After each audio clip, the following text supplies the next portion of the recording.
త్రీకి సంబంధించి already 50 questions అయిపోయాయి.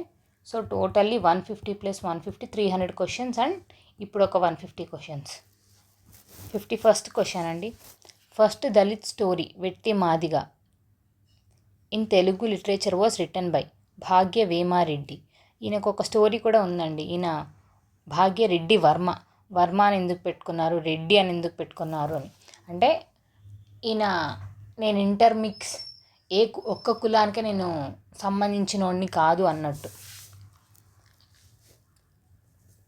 సో వెట్టి మాదిగ భాగ్య వేమారెడ్డి. సో ఇక్కడ ఫస్ట్ దళిత్ స్టోరీ అంటే ఏంటి అని కూడా అడగొచ్చు ఫ్యూచర్లో. అండ్ వెట్టి Madiga is written by whom, Bhagya Reddy Varma, he belongs to which caste అని. ఇప్పుడు రెడ్డిస్ అంటే ఒక క్యాస్ట్, వర్మాస్ అంటే ఒక క్యాస్ట్, వాళ్ళు హయ్యర్ స్టేటస్ లోవర్ స్టేటస్ అని అనుకుంటుంటారు. సో అలా అనుకోకూడదని ఈయన పేరు పెట్టుకున్నారంట ఆ స్టోరీ. సో చూసుకోండి ఒకసారి. అండ్ ఆయన ఇంకా కొన్ని ఇన్స్టిట్యూషన్స్ ఎస్టాబ్లిష్ చేశారు. మిత్రమండలి, హిందూ దళం ఎక్సెట్రా అండి. ఒకసారి చూసుకోండి మిత్రమండలి ఎవరు ఎస్టాబ్లిష్ చేశారని కూడా ఫ్యూచర్లో అడగచ్చు. 52nd question. Consider the following statement with reference to Dutch east India company trade with east. The Dutch East India Company was established in 1602. Correct. The Dutch were most interested in doing trade in Indonesia than India. Yes. They established trade centers in Andhra at Masuli and Machilipatnam అన్న ఒకటే, and Peddapalli, Narsipatnam and Bheemunipatnam. Yes, all are correct. 3 is the answer. 53rd అండి. Why did Mughal Emperor Jahangir revoke the permission granted to capital Hokin of East India Company to establish trade centers in India? Due to Dutch opposition against the British. అప్పటికి ఇంకా Dutch రాలేదు. Due to Portuguese. Yes, pressure over Jahangir to revoke the permission. Yes, అందుకే వాళ్ళు shift అయ్యి మన దగ్గరకు వస్తారు. సూరత్ నుండి, మచిలీపట్నం నుండి, అరికమేడు అక్కడ నుండి, తర్వాత లాస్ట్ మద్రాస్ ఫ్రాన్సిస్ డే ఇస్తారండి మనకు మద్రాస్. అప్పుడు సెయింట్ ఫోర్ట్ జార్జ్ అనే ఒక ఫోర్ట్ కట్టుకుంటారు. సో అదొక స్టోరీ. డిఫరెంట్గా 4 ప్లేసెస్ని షిఫ్ట్ అయ్యి ఇంగ్లీష్ ఈస్ట్ ఇండియా కంపెనీ మన మద్రాస్కి వస్తుంది. So Portuguese. So second is the option. In the year 1611 the East India Company dispatched a ship called Globe. Yes. In this regard, consider the following statement. Main objective of the voyage and exploration was to explore the possibility of trade prospect in Bay of Bengal and Gulf of Siam. Yes. The ship touched Masula ante in the Coromandel coast during the period of Muhammad Quli Qutub Shah. కొంతమంది Madagascar అని అంటారు, కొంతమంది Madagascar నుంచి కేరళ కోస్ట్కి ఇలా వచ్చారు అని అంటుంటారు. But we think Masula as Machilipatnam. Mohammed Quli Qutub Shah అప్పుడే అండి. కానీ మీరు ఇంకొక గుర్తుపెట్టుకోండి, మొహమ్మద్ కులీ కుతుబ్ షా జస్ట్ యాక్సెప్ట్ చేశారు. గోల్డెన్ ఫర్మానా ఇచ్చిండేది ఎవరు? అబ్దుల్లా. దీని answer 3. 55. Which of the following helped British in obtaining permission from Mughals to establish factories on the west coast of India? West మనకి ఈస్ట్ కోస్ట్, వెస్ట్ కోస్ట్ కొంచెం ఫెమిలియర్గా చూసుకుంటూ ఉండండి. ఈస్ట్ కోస్ట్ అంటే ఈ సైడ్, వెస్ట్ కోస్ట్ అంటే ఈ side. ఇక్కడ డచ్ వాళ్ళు, ఇక్కడ మెయిన్గా బ్రిటిషర్స్, పోర్చుగీస్ ఎక్కడ ఎస్టాబ్లిష్ చేసుకున్నారు, లాస్ట్ మెయిన్గా ఇండియా కాకపోయినా ఏపీని వదిలేసిండే వాళ్ళు ఎవరు అని ఒకసారి చూసుకోండి. 55. The defeat of Portuguese naval squadrons at Squally near Surat in 1612. The English support from other European nation to counter the Mughals. No అండి, only 1 is the answer. 55 answer ఏంటి? 1. 56. To whom did the governor of Chandragiri Raja made an offer to establish a factory at మద్రాస్పట్నం. Chandragiri రాజా ఎవరికి? నేను ఇందాకటి నుంచి చెప్తున్నా, Francis day. అప్పటి నుంచే వాళ్ళు సెయింట్ ఫోర్ట్ జడ్జ్ అనేది ఎస్టాబ్లిష్ చేసుకోండి ఒక factory. So 2 is the answer. ఇప్పుడు కాంటెంపరీగా అడగచ్చు, ఫ్రాన్సిస్ డే ఎవరి దగ్గరికి వెళ్ళారు, ఏ రాజు ఇచ్చారు అని. చంద్రగిరి రాజా. ఫ్రాన్సిస్ డేస్కి ఏ ప్లేస్ ఇచ్చారు అడుగుతారు కావాలని. మచిలీపట్నం, మద్రాస్పట్నం, నర్సాపట్నం, సూరత్ అని. సో ఒక క్వశ్చన్నే ఎన్నిసార్లు ఫ్రేమ్ చేయొచ్చో చూసుకోండి. 57. Which of the following statement is incorrect regarding Dhavaleswaram barrage. మనకు ధవళేశ్వరం అంటేనే గుర్తు రావాల్సినది ఆర్థర్ కాటన్. దేని మీద? గోదావరి రివర్ మీద. ఏ ఇయర్లో? 1850s. I don't remember exactly date.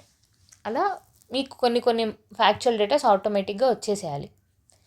The bridge was constructed by sir Arthur cotton. Yes, correct. The bridge was constructed in 1852. It was built across Godavari river. Correct. ఇన్ని correct ఉన్నప్పుడు ఇదే wrong. This was the first irrigation structure in Andhra Pradesh to get the world heritage irrigation structural stage. No, this is wrong అండి. World irrigation ఇది third fourth. This is the fourth irrigation structure in Andhra Pradesh to get the world heritage irrigation structure tag. So దీని answer ఏంటి? Incorrect అడుగుతున్నారు కాబట్టి 4. Which among the following statements are correct regarding coconut literature association? Coconut is Kannada. No, coconut is Kakinada related. Canada అంటే నేను. It was established in 1877 in the present town of Kakinada. Yes. This organization presents a formal request to the Secretary of State for India to increase the minimum age requirement of entry into civil service 19 years. Yes, both are correct. Factual data andi. Chandrayya was the prominent leader of Rampa Rebellion. Yes, మనకు 2 times Rampa rebellion జరిగింది. ఒకటి చంద్రయ్య ఉన్నప్పుడు, ఇంకొకటి అల్లూరి సీతారామరాజు ఉన్నప్పుడు. So dates ఏంటో ఒకసారి చూసుకోండి. Chandraiah, the prominent leader of Rampa Rebellion, revolted, who led tribals as they attacked and burned down the Addategala police station. Which among the following is the main reason for the Rampa Rebellion? Rampa, ఆ tribals ఎందుకండి? ట్రైబల్స్ని ఏమంటారు? ఫిటూరి రివోల్ట్స్ని tribal revolts అంటారు. ఎందుకు అంటే regressive ట్యాక్సేషనే. Paddy కాదంటే toddy. Banning of రిలీజియస్ను, influx of outsiders. Taxation, వాళ్ళు టాడీ ట్యాపింగ్ అవన్నీ చేసేవాళ్ళు. చిగురు పన్ను, ఆ పన్ను, ఈ పన్ను అని ఎక్స్ట్రా చేయడం వల్ల వీళ్ళు రివోల్ట్ చేయాల్సి వచ్చింది. సో లీడర్ ఎవరంటే Chandraiah. 60th question. Consider the following statement regarding revenue system under company rule. Under Jamindari system, the company collected revenue called Peshkash. Yes, from the Jamindar. Munro abolished Jamindari system in coastal. Introduce చేసిండేదే Jamindari system coastal లో. The Rayat who cultivated the land under Rayatwari system was virtually the proprietor of the land. Yes, virtually, not actually. So 1 and 3 are correct. So answer ఏంటి? 1. Tax upon trade and occupation, Mothurpa tax. Salt monopoly, supply of liquor to licensed vendors. How many of the above mentioned were part of fiscal policy? Fiscal అంటే money collect చేసే policy adapted by the British to increase the revenue in Andhra.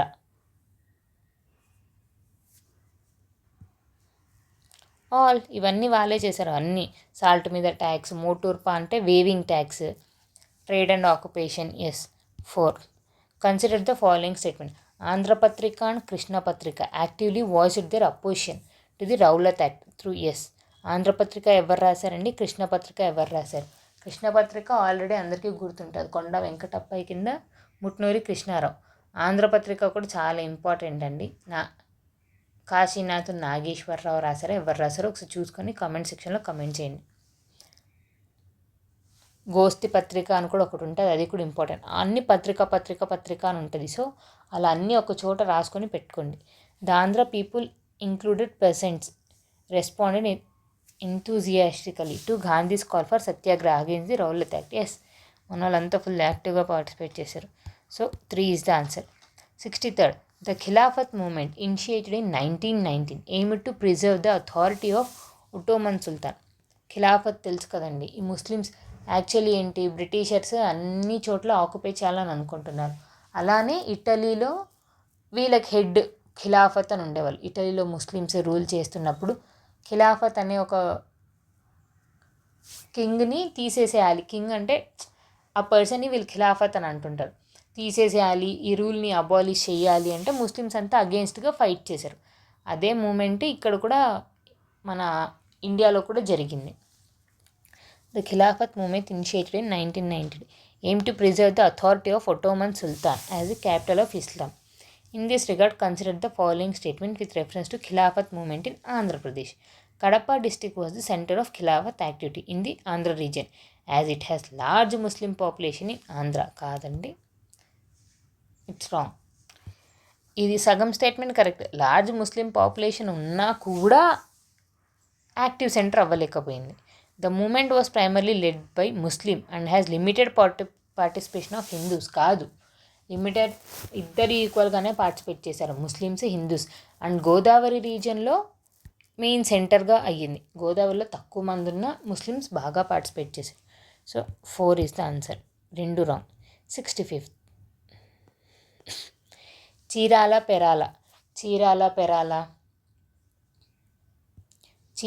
పెరాల, Palnadu forest satyagraha, Pedanandipadu, Vande Mataram movement, battle of Chandurthi, battle of Padmasambhava, ఇవన్నీ important అండి. Battle of Bobbili, కొన్నే ఉన్నాయి, మరీ ఎక్కువగా ఉన్నాయని ఎక్కువ ఆలోచించకండి. ఫస్ట్ టైం ఒక 3, సెకండ్ టైం ఒక 3, ఫోర్త్ టైం ఒక 3, అలా గుర్తుపెట్టుకుంటే ఈజీ అయిపోతుంది. Chirala Perala struggle. The movement aim to resist the conversion of Chirala union into municipality. Yes, మనం అంతే కదా, చిన్న విలేజెస్లో అయితే తక్కువ ట్యాక్స్ ఉండేది, అదొక మున్సిపాలిటీలా కన్వర్ట్ అయితే ఎక్కువ ట్యాక్స్ కట్టాల్సి వస్తుంది అని. ది జస్టిస్ పార్టీ అంటే Congress work together as part of the struggle. No, ఈ జస్టిస్ పార్టీకి ఎప్పుడు బ్రాహ్మిన్స్ నాన్ బ్రాహ్మిన్స్ సేవ్ చేయాలి అనే ఉంటుంది. కాంగ్రెస్ ఏమో politics. The moment commenced a no tax campaign under Pattabhi Sitaramayya. No అండి, పట్టాభి సీతారామయ్య కాదు. The struggle witnessed the direct participation of Mahatma Gandhi. So 1 and 4 is the answer. దీంట్లో చీరాల పెరాల అంటేనే మీకు మెయిన్గా గుర్తు రావాల్సింది దుగ్గిరాల గోపాలకృష్ణ. ఇంపార్టెంట్ అండి, ఎందుకంటే ఆయన ఒక వాలంటరీ గ్రూప్ని కూడా క్రియేట్ చేస్తారు. ఏదంటే రామదండు. ఆ రామదండులంతా కలిసి ఒక నగరాన్ని నిర్మిస్తారు, రామ్నగర్. అక్కడ చాలామంది వచ్చి ఉంటారు. ఒక 11 months 12 months వరకు ఎవరూ పట్టించుకోరు వాళ్ళని, మళ్ళీ అన్నీ ప్రొవైడ్ చేస్తారు. అదొక స్టోరీ, చూసుకోండి. Which of the incorrect pair regarding the journals. Srirangam Sri Sri అంటారు. మహాప్రస్థానం ఫేమస్ బుక్ అండి. T Gopichand అసమర్థుని జీవితయాత్ర. Yes. Kompelli Janardhan Udhayanidhi. K Lingaraju ప్రతిభ. కాదండి, అమ్మ, mother. Next question 4 is the answer. Maxim గార్కే mother was. ఇదే సేమ్. మ్యాక్సిమ్ గార్కే మదర్ అనే బుక్ని తెలుగులో ట్రాన్స్లేట్ చేసినది అంటే కె లింగరాజు. కరెక్ట్. ఇక్కడ చూసారా. 67. Which years or the foundation of south India liberal federation to protect the rights to non Brahmins. చూసారా, south India liberal federation, దీన్నే later it will be convert into justice party. దీని answer ఏంటంటే 1916. Justice party ఎప్పుడు form అయిందంటే 1917. So అలా స్టోరీగా గుర్తుపెట్టుకుంటే easy అండి. 68. Which of the following statements are correct regarding the Andhra tour of Annie Besant. మనకు Bipin Chanderpaul tour చేశారు, అన్నీ బెసెంట్ టూర్ చేశారు. సో అన్నీ చూసుకోండి, బిపిన్ చంద్రపాల్ ఎక్కడెక్కడ టూర్ చేశారు, అన్నీ బెసెంట్ ఎక్కడెక్కడ టూర్ చేశారు. 68. Besant address meeting at Tirupati, Machilipatnam and Srikakulam. Yes, చాలా factual data. She started a national education scheme as part of the tour. National college at Madanapalle was established by Besant. Yes, but తను శ్రీకాకుళం రాలేదు అండి. Where did she attend? Kakinada, Machilipatnam, Rajahmundry, Tirupati. ఇది చాలా factual data. నాకు శ్రీకాకుళం అయితే గుర్తులేదు. So this is wrong. So 1 and 3, 2 and 3 are the answer. 69. So factual data అంటే ఎవరెవరు ఎక్కడెక్కడ టూర్ చేస్తారు, ఎవరితో కలిశారు, అవన్నీ ఇంపార్టెంట్. అంటే వాళ్ళు మెయిన్ థీమ్ ఎలిమినేట్ చెయ్యాలి అని అనుకుంటే అలాంటి క్వశ్చన్సే అడుగుతారు.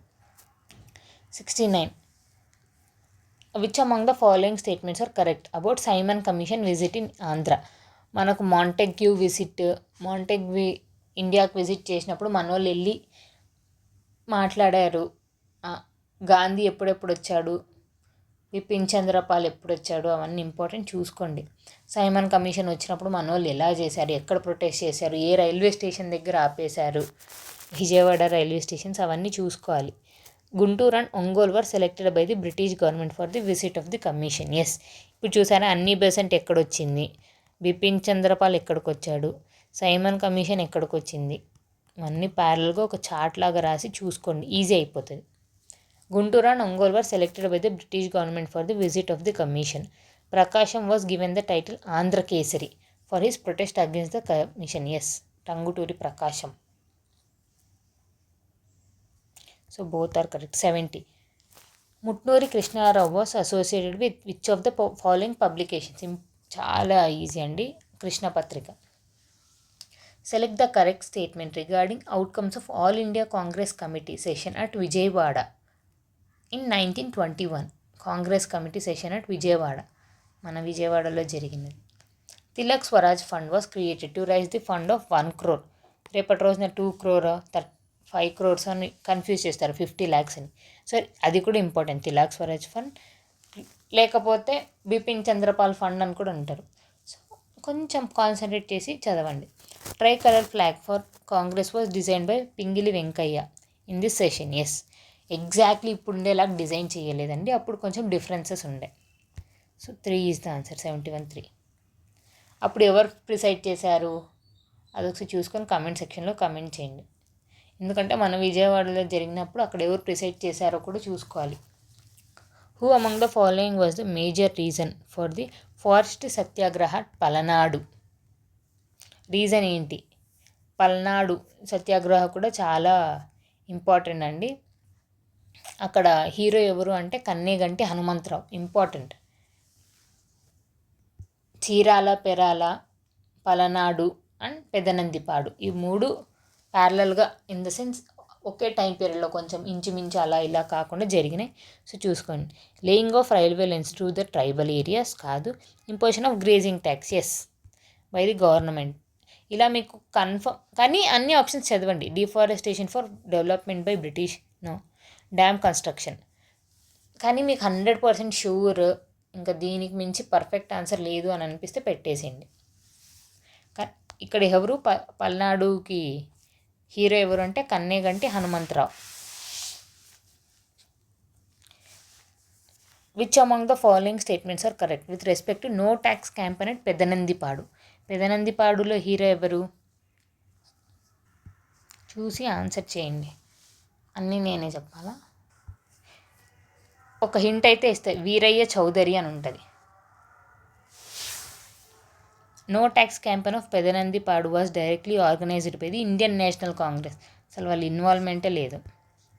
ఈ చీరాల, పెరాల అండ్ ఈవెన్ పలనాడు దాంట్లో ఎవరు హెల్ప్ చేయలేదండి. It was a campaign initiated by people against munsifs and karnams of the village administrations. No, munsifs and కర్నమ్సే స్టార్ట్ చేసినది యాక్చువల్లీ ఇది. Peasants took active participation in this campaign. Yes, 2 is the answer. Pedanandipadu hero ఎవరో చెప్పండి. Palnadu hero నేను చెప్పేశాను, Kanneganti Hanumantha Rao. Even Chirala Perala hero కూడా చెప్పేశాను, దుగ్గిరాల గోపాలకృష్ణయ్య అని. 74. Who among the following conferred Veeresalingam the title Rao Bahadur. ఈయనకు డిఫరెంట్ టైటిల్స్ అండి. Ishwar Chandra Vidyasagar, Raja Rammohan Roy of the south, Rao Bahadur, Maharshi అని. సో ఎవరెవరు ఏ టైటిల్ ఇచ్చారో కూడా చూసుకోండి. రావ్ బహదూర్ వచ్చి British government, M G Ranade Ishwar Chandra Vidyasagar, Maharshi D K Karve. So చూసారా, అలా డిఫరెంట్ టైటిల్స్ ఇచ్చారు, అవి కూడా ఒకసారి చూసుకోండి. 75. Select the correct statement regarding contribution of Venkataratnam Rao towards Vande Mataram movement. Swadeshi movement, Vande Mataram movement ఇంచుమించు సేమే అండి in Andhra. He was deputed by Swadeshi league to popularise Swadeshi in Andhra.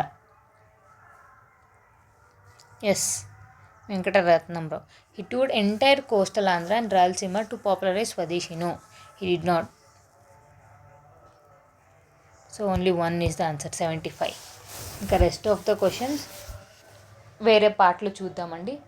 Please kindly ఒక్కసారి వీడియో మొత్తం చూడండి, అన్ని క్వశ్చన్స్ కరెక్ట్గా ఉన్నాయి లేదా. ఇఫ్ నేనేమైనా మిస్టేక్స్ చేస్తున్నా feel free to ask. Thank you అండి.